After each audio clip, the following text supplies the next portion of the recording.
Oof, good morning. Man, if I had more time today, I would jump in this pool.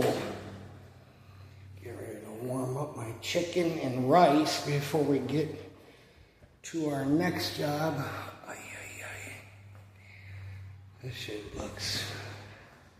Man, that pool looks so nice. I really wouldn't mind a pool. So, here we go. Give this a quick little zapperoo.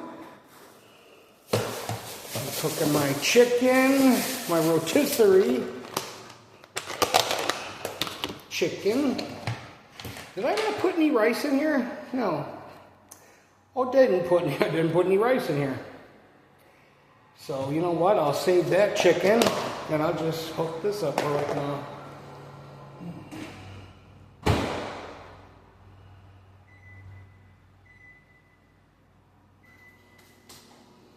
All right.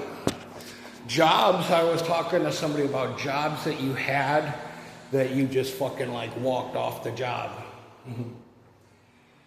One job I had, there's a couple jobs I've had that I've walked off of when I was young. One that comes to mind, I want to say it was Brunner or Brunning Machine down in like Ransomville or Wilson, New York, near the lake. They made like brake pads. So back when minimum wage was $4.25 an hour, they were paying $7 something. Well, what you did was you had a box of brake pads. It looked basically like Dr. Scholl's shoes, and you hammered them over a freaking mold. And I was like, hammering them. And then you'd have to run them through a thing to make sure. And I'm like, I am fucking, after 20 minutes of this, I was like, I am not doing this for fucking 8 hours. This is nuts. So I went in. I think I worked 4 hours. I said, man, maybe they'll have me do something else. Because I ended up going back to get a check. So I must have worked like 4 hours. And the woman asked me when I came back why I quit. And I said, well, would you sit there and hammer something for fucking 8 hours a day like you're one of Santa's helpers? And she said, no. And I said, well, it's just not an exciting job. Oh, man, what else? There's a couple other ones. But, yeah, I literally just said, I looked at some of the guys there. I said, guys, I think I was 17. I had to be like 19. I was like, guys, I'm out of here. I'm not doing this. And I was just like, fuck this. There's a couple of them. Coca-Cola was one I pieced out on. Not in one day, but I just left after like 2 weeks of working there.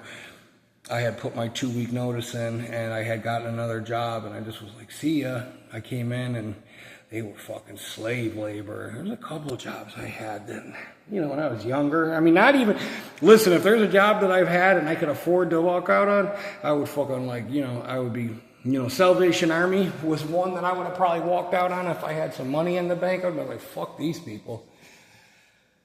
Let me see, I worked for this janitor, and he cleaned schools and shit, and he thought I was so we went from cleaning and mopping and all of that nonsense. He thought I was gonna go out in the yard with the maintenance people and break up, the things that you park your car, the guides, those huge cement things.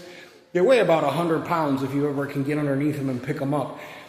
He wanted me to pry them off the bar, get them up, and break them up and throw them in a dumpster. And I said, bro, for $9 an hour in the fucking North Carolina sun, I don't know who your coke dealer is, but you are smoking some good crack cocaine, because you must be fucking high like Rick James or something, or the mayor of Washington, D.C. I am not doing this shit. And the one guy was like, well, man, I mean, it's, it is labor and time. I go, then why don't you fucking do it? You know what I mean? Get out of here. He hired me to mop floors and, take out the garbage and shit and clean windows. I'm not, you fucking nut. His name was Fred something. He owned a Jana King or one of those things in Wilmington, North Carolina. I was like, you're nuts, dude.